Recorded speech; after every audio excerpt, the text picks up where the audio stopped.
What's good, YouTube, man? It's your boy Stay Live 16, man. I'm back with another video, man. And today, man, we got why South Beach toe fell off. Man, I still remember back in the days, me and my grandma, man, we used to just watch this all the time, like seasons on seasons, bruh.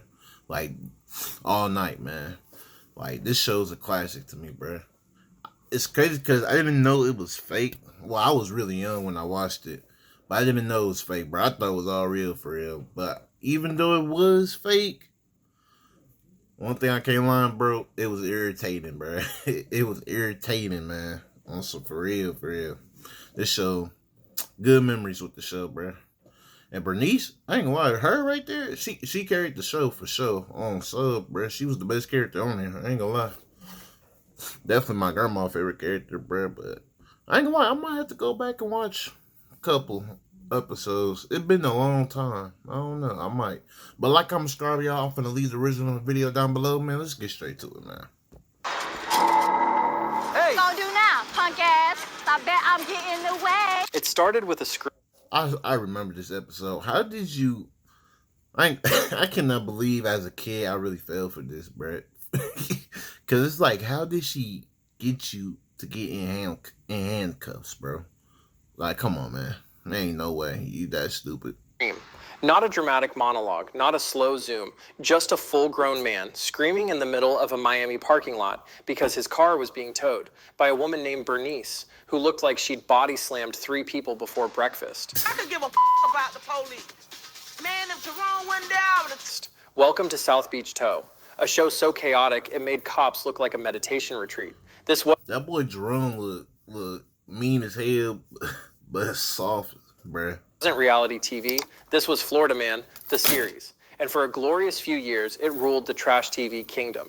Every episode was a fever dream. Customers jumping on hoods, hiding in trunks, pulling weapons over expired tags. And in the middle of it all, the Tremont towing crew, dragging cars and dignity through the streets of South Beach like it was just another Tuesday. And yeah, it was fake. Painfully fake, but that's what made it perfect. Because South Beach Tow didn't pretend. It wasn't here to inspire you. It wasn't real, but it was realer than anything else on TV, at least emotionally. Love was nearly lost.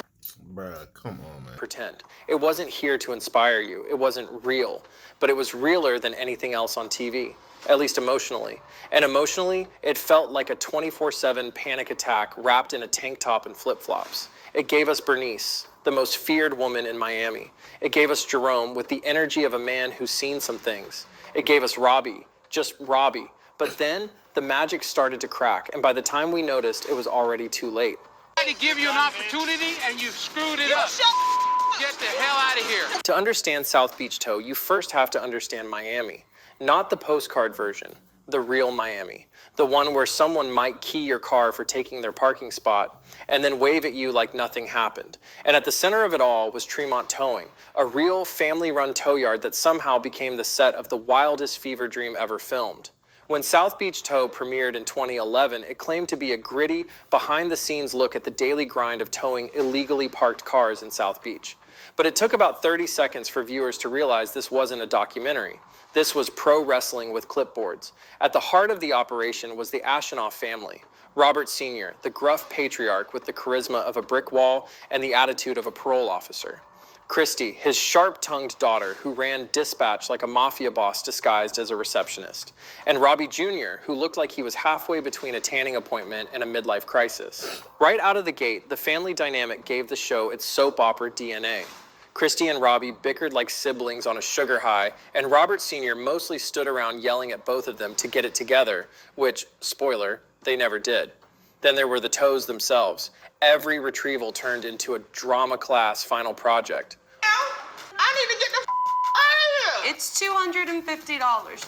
One guy freestyled a rap to get his car back. Another faked a seizure. A woman pretended to be pregnant, not in general, but in the middle of the confrontation, just to stop a tow. And in the middle of all this madness, we met Bernice. Introduced in season 1, Bernice, played by real-life educator and stuntwoman LaCatriona Brunson, instantly became the show's not-so-secret weapon.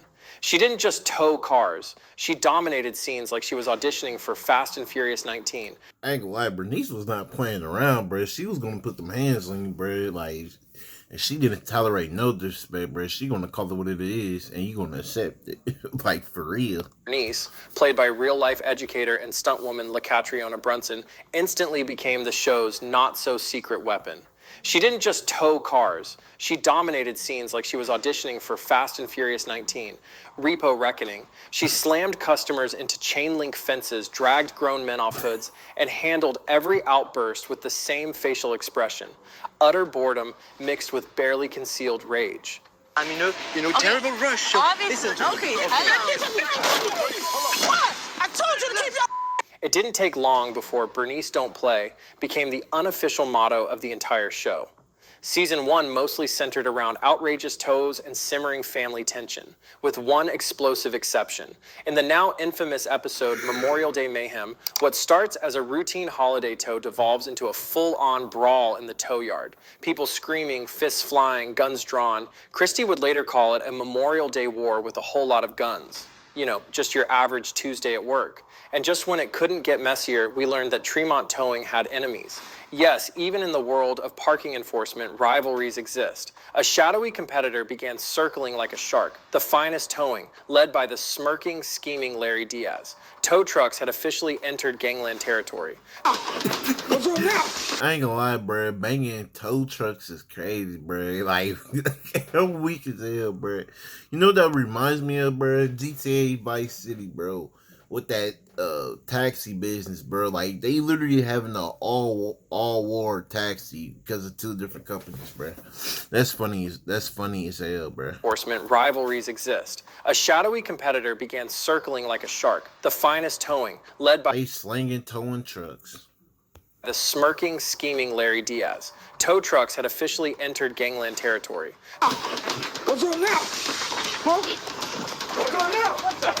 By the end of season 1, the writing was on the wall, and probably also on a few broken windshields. Tremont wasn't just dealing with angry customers. They were at war with each other, with their rivals, with logic. But the best part? This barely scratches the surface of how much more ridiculous it was going to get. At first, you barely notice. Same tow trucks, same screaming customers, same Miami heat rising off the pavement like guilt. But something was off. The chaos started feeling rehearsed. The meltdowns were perfectly timed. The fights, more choreography than confrontation. It wasn't spontaneous anymore. It was blocking and marks in take 2. And then came the episode.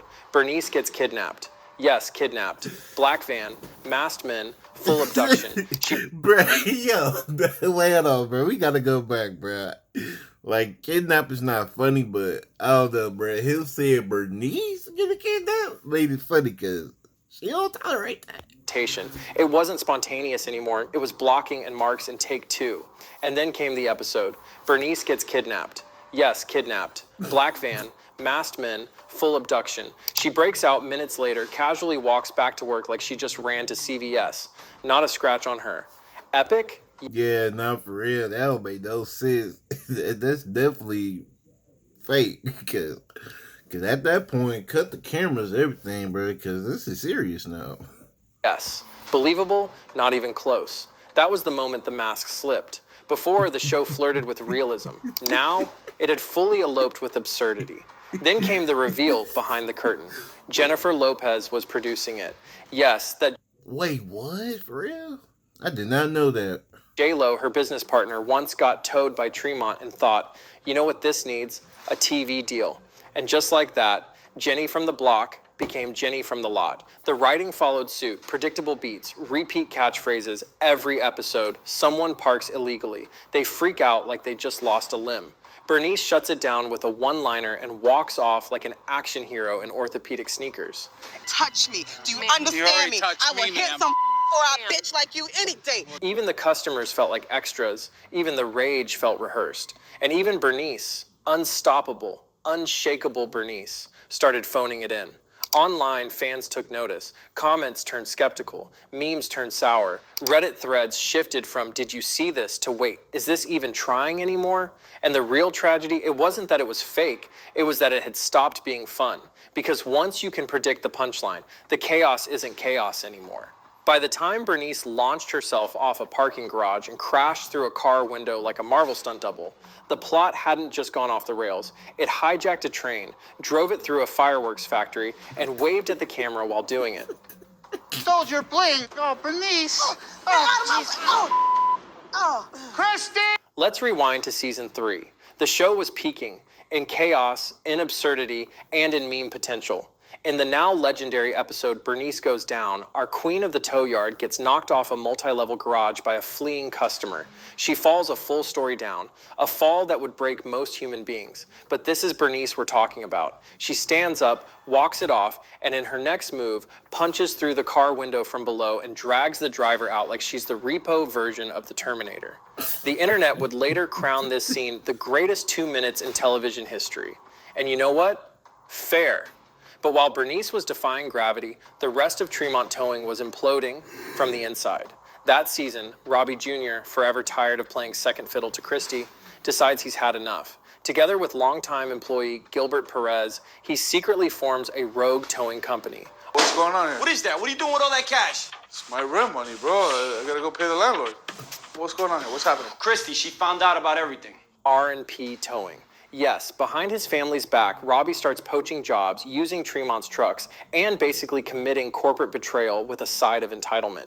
When Christy discovers the scheme in an episode called hilariously 50 Shades of Bernice, things go nuclear. Perez locks the Tremont team out of their own lot, hijacks the dispatch system, and declares himself in charge. It's not just a mutiny, it's a hostile takeover. For a moment, it looks We're a bicycle company, but takeover. For a moment, it looks like the family business is truly finished, but Christy plays the long game. In the season finale, Deuces Tremont, she cuts a devil's deal. Ain't that her dude? Or am I tripping, man? It's been a minute since I watched that. I think that's her dude, though.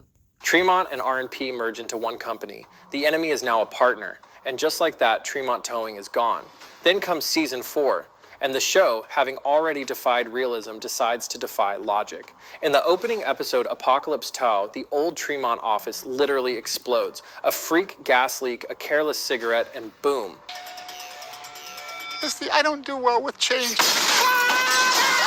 The set is gone. They don't just push the limits here, that they blow them to pieces and build a taco stand on the rubble. The crew relocates to the former headquarters of Goodfellas Towing, previously run by their old enemy Larry Diaz, and rebrands under a new name. Bro, they really trying to make this ish like so dramatic as hell, bro. Like getting blown up, really, bro. Y'all really put that in the show, bro. I forgot all about that kidnapping thing, bro. I don't know why they did that. That was stupid. That ain't it. South Beach Towing. Yes, it took until season 4 for the company name to match the show title. Poetic? No. Hilarious? Absolutely. Meanwhile, the chaos continues. Perez is now officially part of the company. Robbie still wants control. Christy holds it together with duct tape and death stares. And Bernice? She starts a taco truck with her mom. Bernice, your taco is delicious. Riva, because towing cars and body slamming men apparently wasn't enough of a workload. But just when you think things might settle down, the show throws in one last betrayal. The city threatens the new South Beach towing yard with a zoning change. Robbie, desperate to save the business, or at least his pride, makes a backdoor deal. He signs over 51% ownership to Perez. Just like that, the man who hijacked Tremont now legally owns it. And Christy? She finds out after it's done. The series finale, fittingly titled Checkmate, ends with Christy's stunned face as she realizes she's just been outmaneuvered by her own brother and the guy who tried to destroy her. Fade to black. No resolution, no justice, just betrayal, backstabbing, and a final reminder that in this world, even family will repo your legacy if it means they get to drive the truck. South Beach Tow didn't die because it was too crazy. It died because it got too clean. By the end, everything that once made the show fun, the barely controlled chaos, the improvised feeling fights, the sense that anything could happen. Bruh.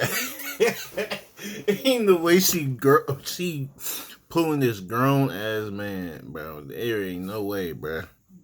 Nah, that's tough though, man. How could y'all do that to y'all family, bro? All y'all had to do was work together, you know what I'm saying? Each of y'all get a piece of the company and call it a day. Like, just greedy.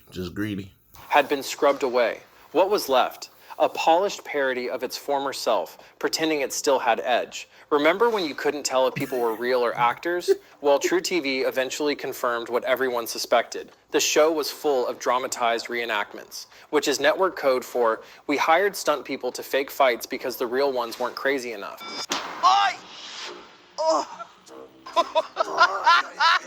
The tow yard was now a soundstage. The customers were clearly actors, and every punch, scream, or meltdown felt like it had been through 3 rehearsals and a focus group. Even Bernice started to fade. Sure, she still bodied people into dumpsters, but by season 4, her scenes had become cartoonish. She was fighting swamp creatures, running a food truck, and delivering monologues like a Shakespearean repo woman. We can call it Bernice and Reva's Hood Tacos. I'll go sign on that. It was fun, but it wasn't real anymore, and it knew it. And somehow that made it less exciting, because in a post-TikTok, post-Florida man world, South Beach Tow couldn't keep up. You didn't need a production crew to see people lose their minds in parking lots. Now you could just open Instagram. The show that once felt outrageous was now quaint. A relic of a time. That is true, bro. Shoot, all you gotta do is go to YouTube. Bang, that's it. When trash TV still had mystery. But still, bro, they should have just kept the original, though, man. Just natural, original about towing people cars and the real life reactions. Not all this stunt double, all this extra ish. Like, try to make it like a crime movie or something. Like, I don't know, bro. Like, the explosion thing is crazy, bro. Like, that's ridiculous. And Bernice getting kidnapped? Like, come on, man. Now it's all manufactured. That was just too extra. Just too extra. Chaos, influencer drama, and stage car accidents for clout. Yet despite everything, South Beach Tow refuses to disappear. Clips still go viral, memes still circulate. And when someone rediscovers that Bernice parking garage scene, it explodes all over again like it's 2013. Why? Because no matter how fake it got, the show had heart. A weird, chaotic, taco truck driving, forklift smashing heart. It wasn't just bad TV, it was great bad TV. The kind that sticks with you, makes you laugh, and reminds you that sometimes the dumbest things Basically a dumpster fire, bro. Basically. are also the most entertaining. Base to Bernice. Bernice, where are you? And honestly, we miss it. Could South Beach Tow make a comeback? Sure, but only if it stopped pretending to be reality and embraced what it always was. Pure, theatrical, low-budget opera, performed in a tank top. You can't recapture chaos by polishing it. You have to let it be messy. Let Bernice fly kick her way through a Chick-fil-A drive-thru. Let Robbie yell into the void about zoning laws. Let the Florida energy flow, unfiltered and unhinged. But let's be real, it probably won't happen, because the internet already replaced it. The meme machine moves too fast. And the truth is, South Beach Tow didn't die because it was bad. It died because it tried to be better, cleaner, smarter, more believable. And in doing so, it lost what made it unforgettable. That's what's wrong with a lot of shows, and not even just shows like gaming too. Like Fortnite, for example. Fortnite was simple, it was cool until they do all that extra ish, and now you just ruined your game, bro, because you want to do all this extra stuff that didn't need to be. Like, come on, man. So if you ever find yourself parked illegally in Miami, listen closely. You might just hear the distant echo of Bernice yelling, "I told you not to park here." And when you do, smile. Because for a brief, beautiful moment, we all believed the lie, and we loved every second of it. Be $80,000. At this rate, it's gonna take you like 25 years to pay me back. 33 years.